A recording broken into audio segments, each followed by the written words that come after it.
Buenos días. Vamos a continuar con la programación orientada a objetos, ¿vale?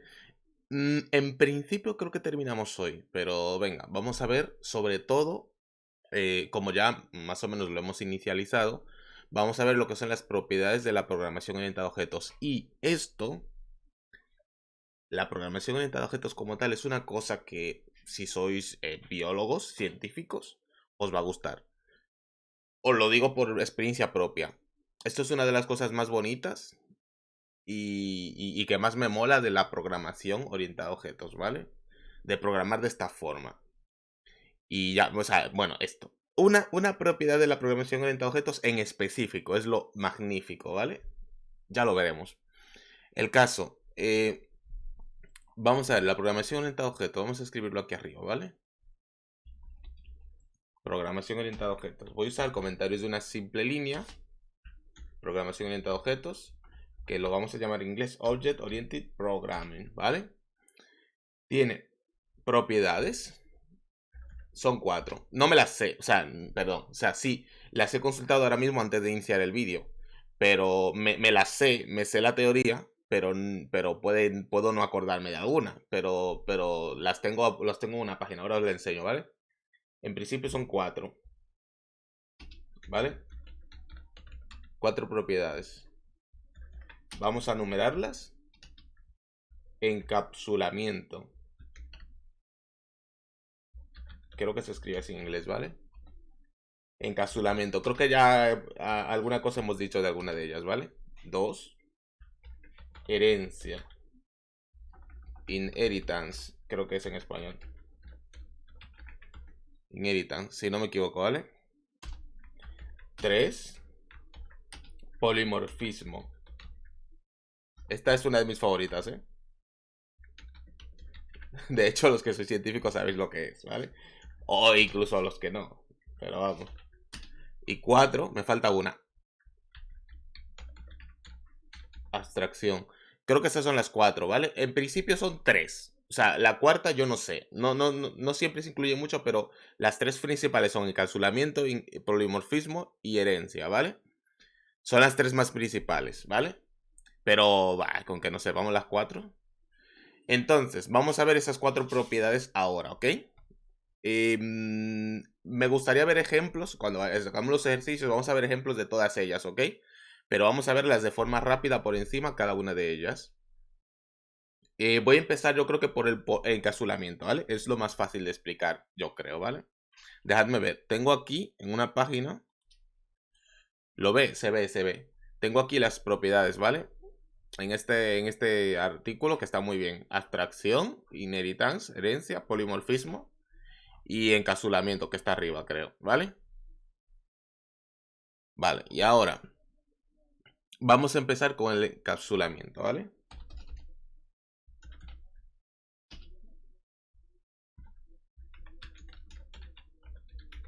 Vale, el encapsulamiento.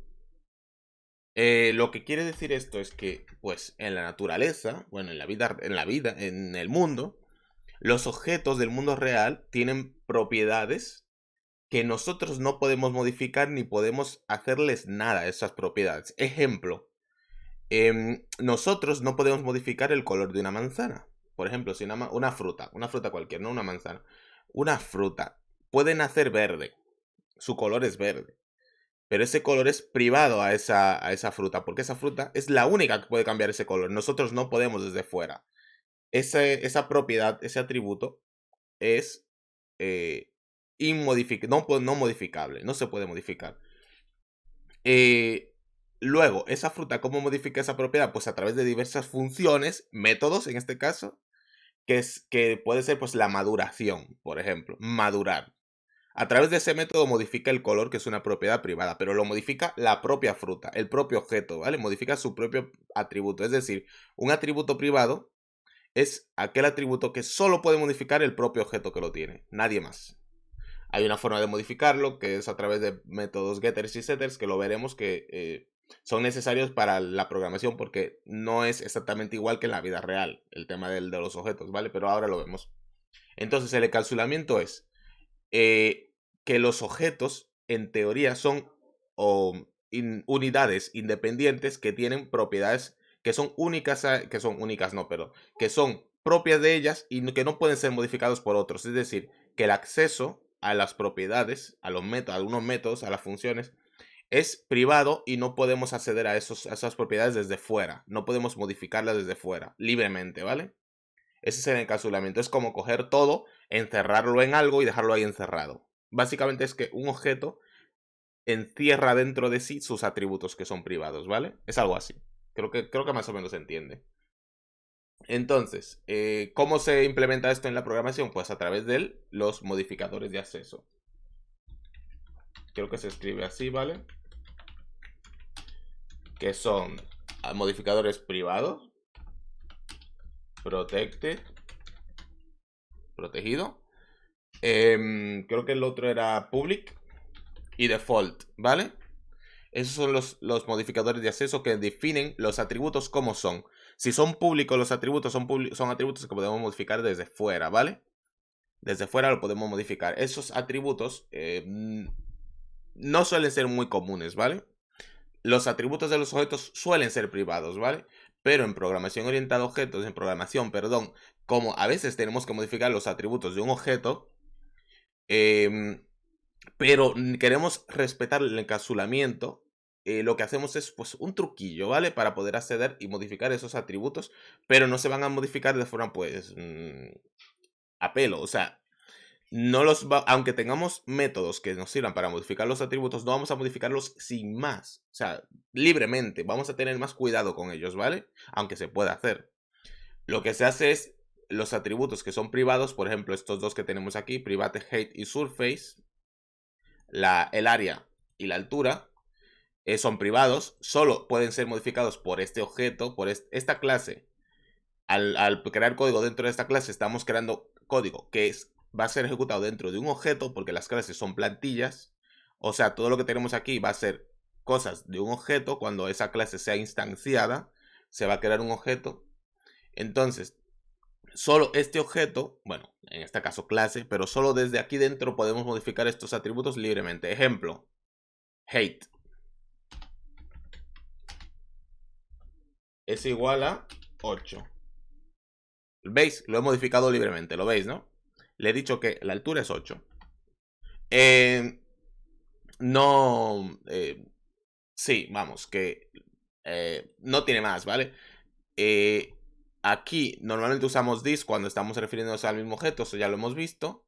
Y cuando nos vienen parámetros de entrada, pues los identificamos con su nombre tal cual, porque generalmente cuando estamos dentro de una llave, un bloque, las variables que son de ese bloque son variables de bloque, variables de... ¿Cómo se llama esto? Variables de... Tiene un nombre, ¿eh?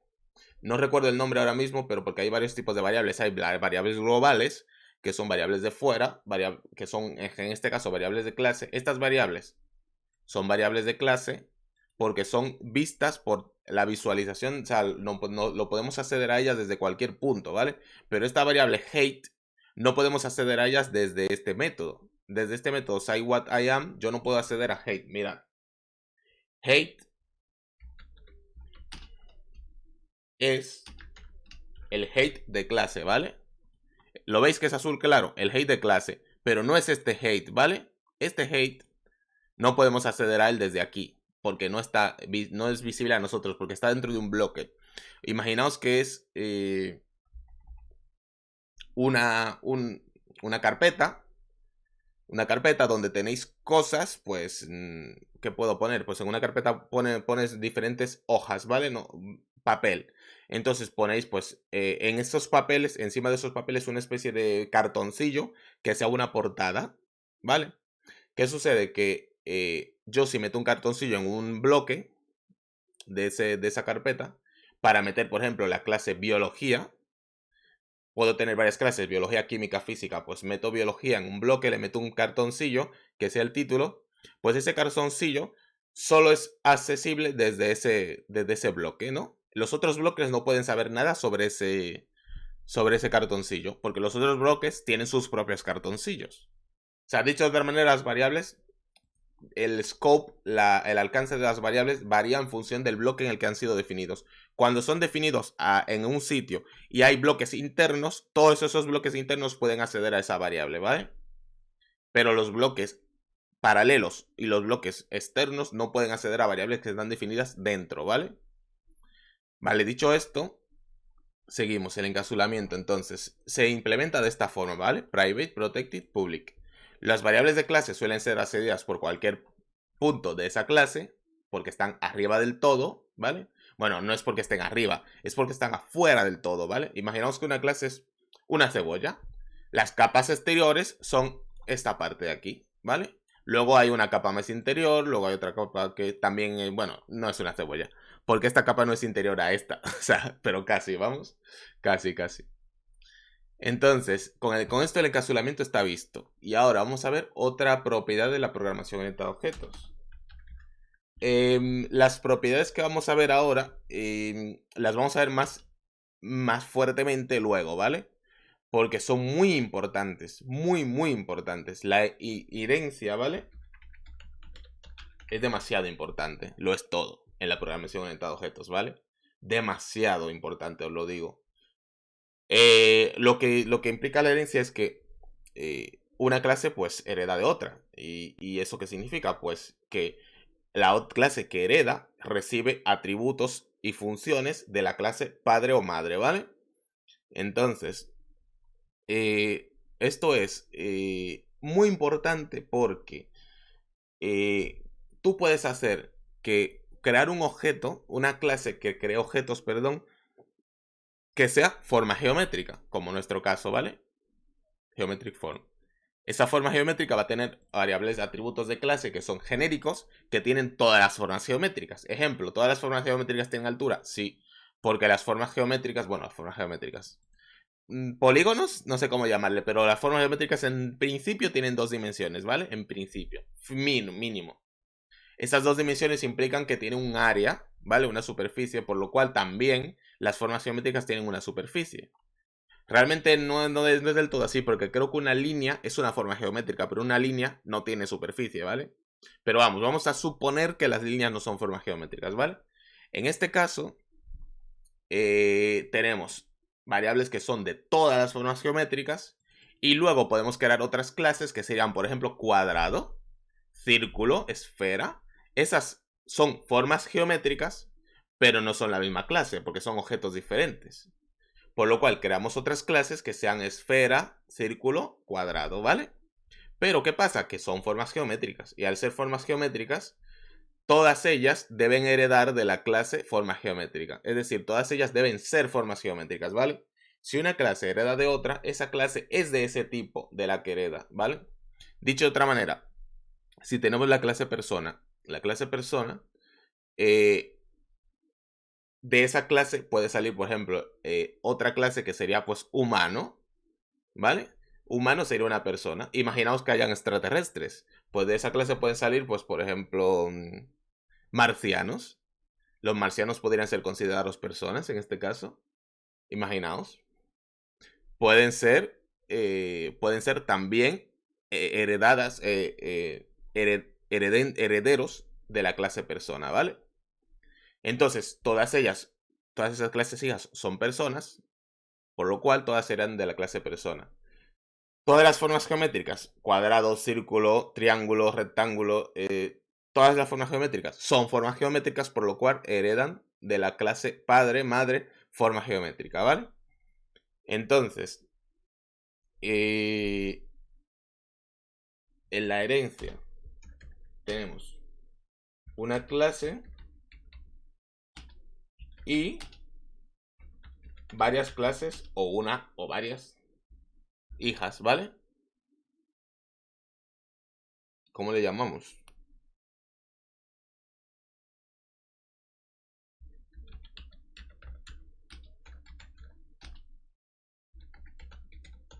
Vamos a llamarle así, pero lo que tenemos es una clase, que es la padre o la madre, y varias clases hijas, ¿vale? ¿Qué sucede? Pues que la clase padre o madre pasa sus atributos y sus métodos a las clases hijas, pero entre comillas, porque depende del tipo de acceso de las propiedades. Recordad el encapsulamiento, ¿vale? No recuerdo, perdón por esto, porque debería de haberlo consultado antes, pero no recuerdo qué tipo de objetos pasan con la herencia. Dejadme ver si lo puedo consultar rápidamente.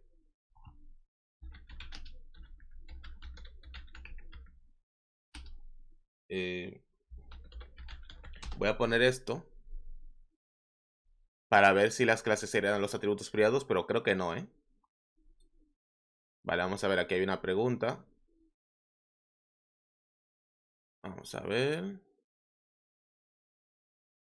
Siempre se lían tanto diciendo una... Bueno, se extienden, ¿vale? Vale. Vale. Una cosa que también puedo hacer es... access modifiers. Es que a veces cuando buscas modificadores de acceso, te dicen a qué se tiene acceso, ¿vale? En una tabla generalmente, ¿vale? Por ejemplo, esta tabla de aquí, ¿lo veis? No lo veis, lo voy a poner en grande. Creo que ahí se ve, ¿vale? Fuera. Aquí se ve, ¿vale? Aquí pone los modificadores de acceso que son private, protected, public, default, ¿vale?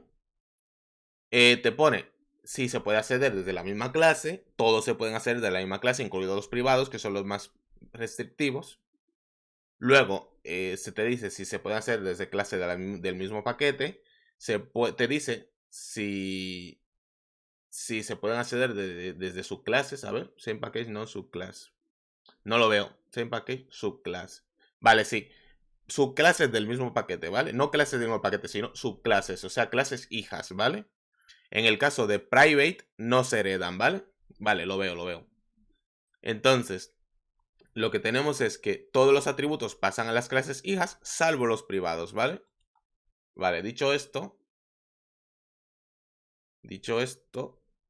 volvemos aquí. ¡Ay! He abierto teclice. Vale, lo cierro ahora en un momento, ¿vale? Cancelar. Las propiedades privadas no pasan a la clase hija. Entonces, se suelen usar getters y setters. Pero, en este caso, como es, ¿cómo decirlo? Más natural, yo a esto en vez de llamarle private le llamaría protected, ¿vale?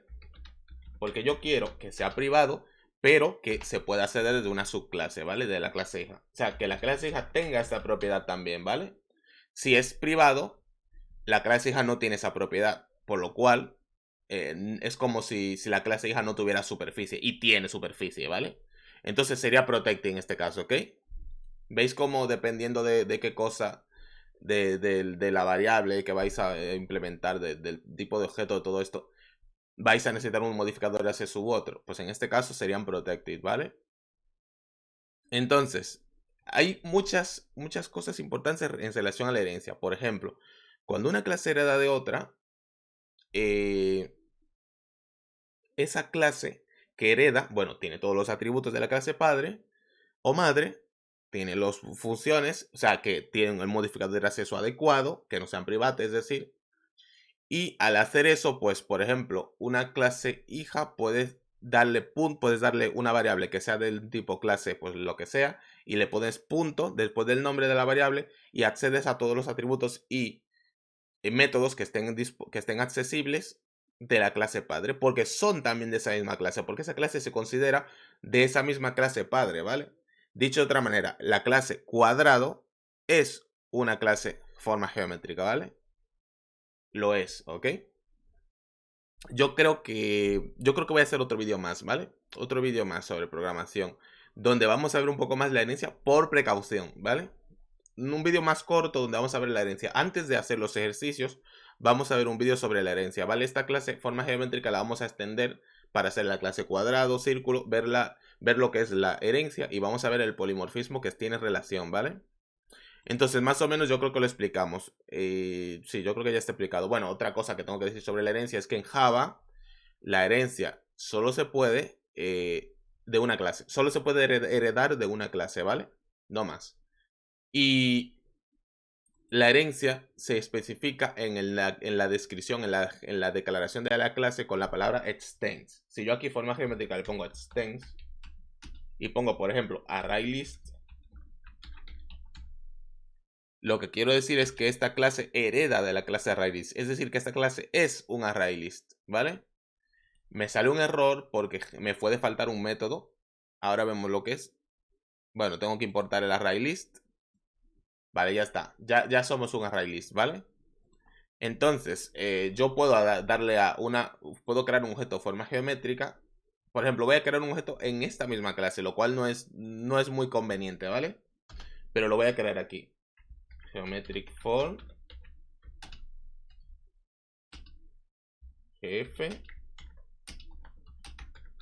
Igual a new. Recordad cómo se crean los objetos con el constructor new. Y le voy a poner height 5. ¿Vale? Entonces, esta geometric form, si yo le doy punto, ya veréis. ¿Veis cómo tiene el método add? Lo veis, ¿no? ¿Veis que dice en el método add append specific element to the end of the list? Pues esto es un elemento de la clase padre o madre, ¿vale? Es un método de la clase padre o madre, que sería público o con un modificador de acceso que nos da acceso a él desde una clase hija, ¿vale?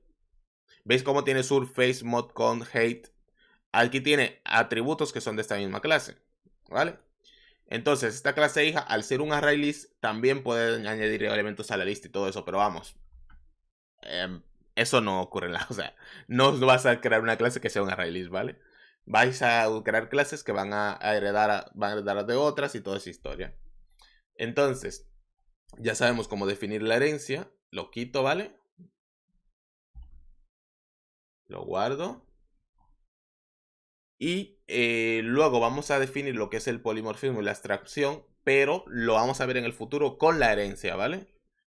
Porque el encapsulamiento yo creo que ya lo damos por finiquitado. ¿Por qué? Porque el polimorfismo y la abstracción, sobre todo el polimorfismo, está muy relacionado con la herencia. Entonces, el polimorfismo es que un objeto puede adquirir diversas formas. En este caso, una variable, ¿vale? Una variable, me voy a ir a esta clase, puede tener diversas formas. Una variable que, por ejemplo, puede ser, ¿recordáis el ArrayList?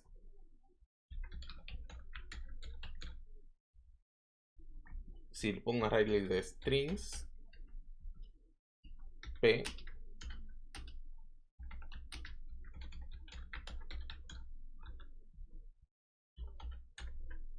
lo veis, ¿no? Tengo aquí un ArrayList inicializado y declarado, ¿vale? El polimorfismo significa que esta variable p, puede cambiar de tipo. ¿Veis que esta variable es de tipo ArrayList? ¿Vale? Pues esta variable la podemos cambiar de tipo. A ver. No, espera. No es que la podemos cambiar de tipo, perdón, que lo estoy diciendo mal. Lo que quiere decir es que esta variable puede ser de cualquier tipo y tener un objeto que sea de cualquier tipo que incluya también el tipo del que es la variable. Por ejemplo, hay una clase, bueno, es una interfaz, lo veremos luego, pero es como si fuera una clase madre o padre, ¿vale? Que se llama la clase list, ¿vale? List es realmente una interfaz, lo veremos en la abstracción, pero es casi lo mismo. Es una clase que... A ver, un momento. La tengo que importar. Java útil, vale.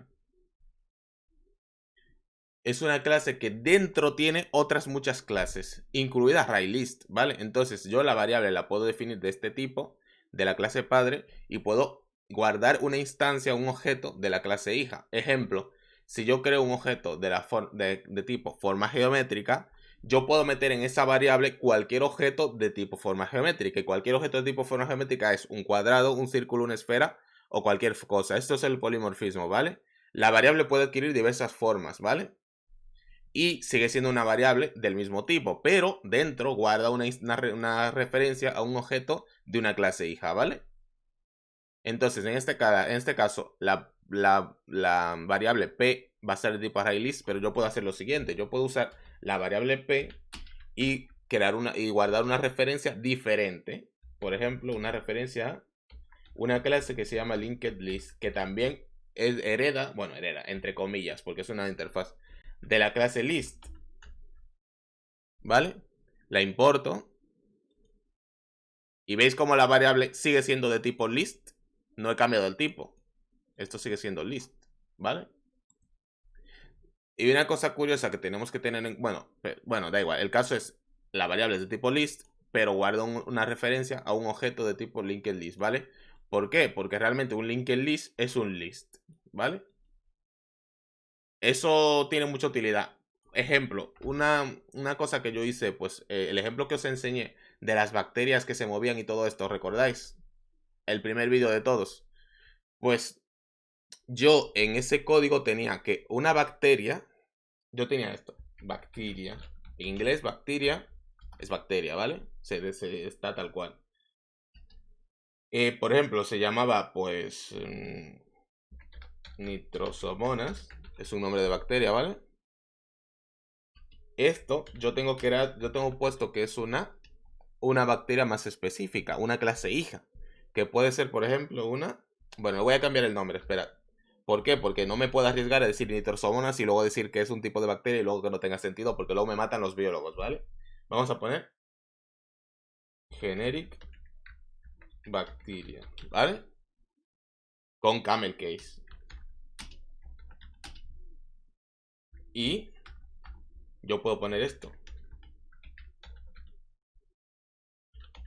Esto evidentemente me va a marcar error porque esa clase no existe, ¿vale? Pero en el ejemplo de bacteria yo tenía una clase padre o madre, que sería la clase bacteria, que incluya todas las bacterias posibles, las patógenas, las no patógenas, las buenas, las malas, las grandes y las pequeñas, todas como clases hijas porque todas son bacterias. Entonces, ¿qué sucede? Que yo puedo usar una variable de este tipo, de tipo bacteria, y guardar en ella instancias de cualquier objeto hijo, ¿vale? Por ejemplo, Cyanobacter, que esto sería con Y, me parece. ¿Vale? Esto es polimorfismo. Esta variable yo puedo guardar en ella cualquier bacteria. Por ejemplo, si yo tengo, imaginaos, una lista. Una lista. List de tipo bacteria, ¿vale?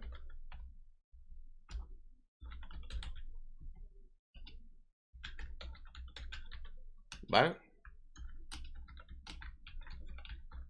Luego veremos los tipos de listas, qué diferencias tienen y todo eso, pero en principio lo ignoramos, ¿vale? Si yo tengo una lista de bacterias, en esa lista yo puedo añadir una bacteria .add que va a ser una nueva Cyanobacter. Pero yo puedo hacer lo siguiente. Bacterias.add. Este ejemplo es mejor si lo vemos. O sea, aquí no lo vemos porque no hay ninguna clase que se llame así.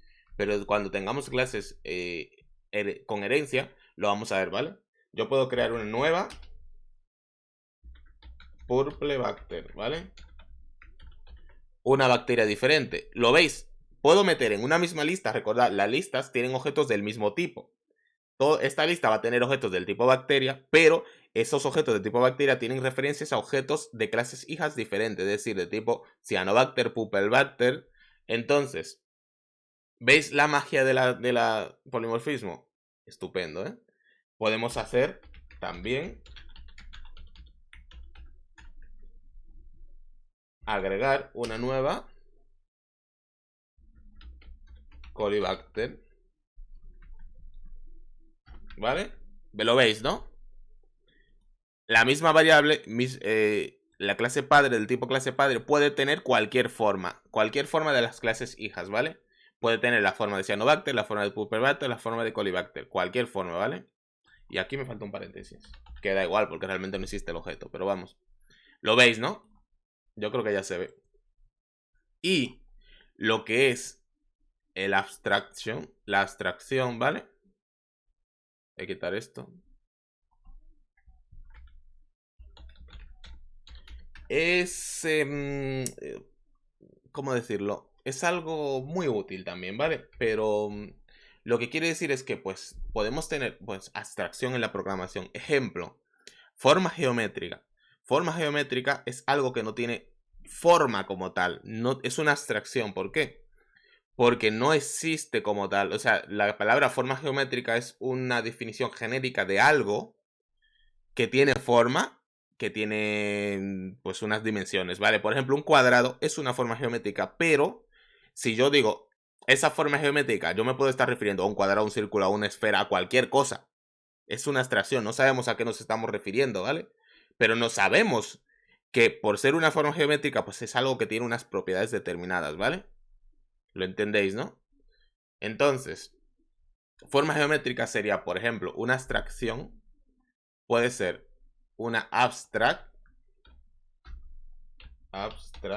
class, ¿vale? ¿Qué significa abstract class? Sí, una clase abstracta es una clase que no se puede instanciar porque no existe como tal, ¿vale? Una forma geométrica no la podemos ver en la realidad porque no podemos especificar lo que es una forma geométrica sin especificar que es un cuadrado o que es un círculo o que es una esfera, ¿lo veis, no? Es decir, hasta que no sepamos qué forma es, no podemos crear lo que es una forma geométrica como tal, ¿vale? Eso es la abstracción. Entonces, al ser abstract class, yo tengo un error aquí. ¿Por qué? Porque no se puede instanciar. Miradlo. Cannot instantiate the type geometric form. ¿Lo veis, no? No podemos crear un objeto porque no sabemos qué forma tiene. No sabemos nada sobre este objeto, ¿vale? Entonces, no podemos crearlo. Porque es abstracto. Otro tipo de abstracción es las interfaces, ¿vale? Las interfaces son abstracción también. Lo que quiere decir es que las clases están conectadas de una forma. Las clases están conectadas por algo abstracto que es una interfaz que realmente lo que hace es eso, conectar clases. Es una especie de conector, ¿vale? Ejemplo, list. ¿Recordáis list que lo vimos aquí? List, esto es una interfaz, ¿vale? Miradlo. ¿Lo veis que pone aquí i con un circulito morado? Interfaz, Java Util List Bacteria. Interfaz, ¿vale? Interfaz es una especie de conector, ¿ok? Entonces lo que incluye es un grupo de cosas, de clases, que tienen pues que están conectadas de alguna forma, ¿vale? En este caso, list incluye todas las clases que se conectan, pues porque son colecciones de cosas que son listas, ¿vale? Hay otra interfaz que es collection, que es una interfaz que incluye, pues, todas las clases que son colecciones, ¿vale? Entonces, lo que es la interfaz, lo veremos más en el futuro, es algo muy útil que yo personalmente no he utilizado mucho porque es algo muy fuerte, ¿vale? Es un tipo de propiedad de la programación orientada a objetos muy potente. O sea, se utiliza en cosas de alto nivel, ¿vale? Yo no he creado cosas de tanto nivel, ¿vale? Pero las interfaces son muy potentes. Para temas empresariales es muy fuerte, ¿ok? Hay que saberlo utilizar. No todo el mundo sabe utilizar interfaces, ¿eh? Pero bueno, clases abstractas, sí. Clases abstractas ya sabemos lo que son. Entonces, las clases abstractas pues son clases que no se pueden instanciar, pero porque no sabemos cómo es realmente, ¿vale? No podemos crear un objeto como tal, no puede existir un objeto de eso, ¿vale? Pero sabemos que eso existe. ¿Lo veis, no? Por ejemplo, forma geométrica. Existe, sabemos lo que es una forma geométrica, pero no podemos imaginar lo que es una forma geométrica sin saber que tiene una forma cuadrada, circular o esférica o lo que sea, ¿vale? ¿Lo veis, no? Creo que se entiende. Dicho esto, yo creo que ya con esto podéis haceros una idea de lo que es la potencia de la programación orientada a objetos y es tremenda, ¿vale? Lo vamos a ver con los ejemplos. Y luego, dejadme ver, nos va a faltar... no tengo el texto abierto. Nos va a faltar unas cuantas cosas que ver, ¿vale? Nos van a faltar ver, pues, en práctica, la inheritance, el polimorfismo y la herencia. La abstracción yo creo que la dejaremos un poco, ¿vale? La abstracción la dejaremos un poco. Dejaremos lo que es las interfaces y las clases abstractas para luego, ¿vale? Pero la herencia y el polimorfismo lo veremos más fuertemente. Y veremos también lo que es el casteo, porque el casteo también es... ya lo podemos ver, ¿vale? Es una transformación de tipos que nos puede resultar útil, ¿vale? Y vamos a definir lo que son pues los primitivos ya bien entero. ¿Por qué? Porque ya sabemos pues lo que son los tipos y ya podemos ya saber lo que son los primitivos bien, ¿vale? Y vamos a saber lo que son los wrappers de los primitivos, ¿vale? Vale, dicho esto, pues terminamos. Ojo, ojo, ojo. En Python es un poco diferente, ¿eh? Python es programación orientada a objetos también, pero es un poco diferente, ya lo veremos, porque Python es más scripting, ¿vale? Lo veremos. Un saludo. Nos vemos en el siguiente vídeo, que va a ser pues con lo que os he dicho. No va a ser todavía ejercicio, ¿vale? Todavía no. El siguiente vídeo va a ser teórico, pero va a ser el último. Eso sí lo tengo ya claro, va a ser el último. Saludos y nos vemos.